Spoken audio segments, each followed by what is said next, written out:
Πατατοκροκέτες γεμιστές με κασέρι και καπνιστή γαλοπούλα στην κουζίνα των The Two Faces of PR.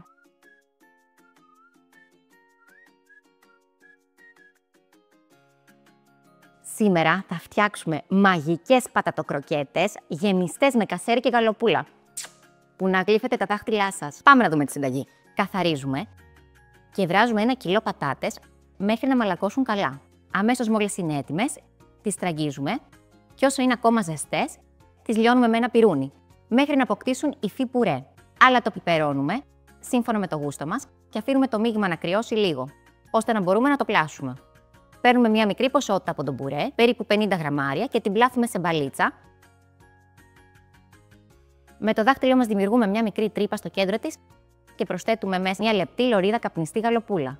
Και ένα μικρό κομμάτι από παραδοσιακό κασέρι, κλείνουμε προσεκτικά το άνοιγμα και ξαναπλάθουμε την μπαλίτσα ώστε να κλείσει καλά και να είναι ομοιόμορφο σχήμα.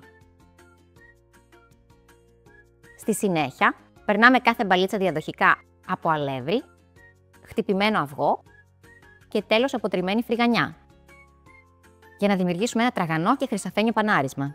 Τηγανίζουμε σε καυτό λάδι μέχρι να πάρουν ομοιόμορφο χρυσαφί χρώμα από όλες τις πλευρές. Μόλις είναι έτοιμες, τις τοποθετούμε σε απορροφητικό χαρτί για να στραγγίξουν το περιττό λάδι και τις σερβίρουμε ζεστές.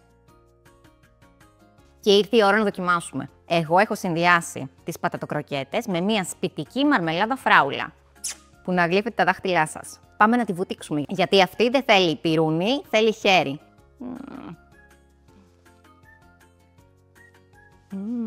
Αυτό θα πει comfort food στα καλύτερά του. Απλό, εύκολο, γρήγορο και φεντανόστιμο. Γι' αυτό, αν σας αρέσουν οι συνταγές μας, ακολουθήστε μας στο κανάλι και πατήστε το καμπανάκι για να λαμβάνετε πρώτοι τις ειδοποιήσεις.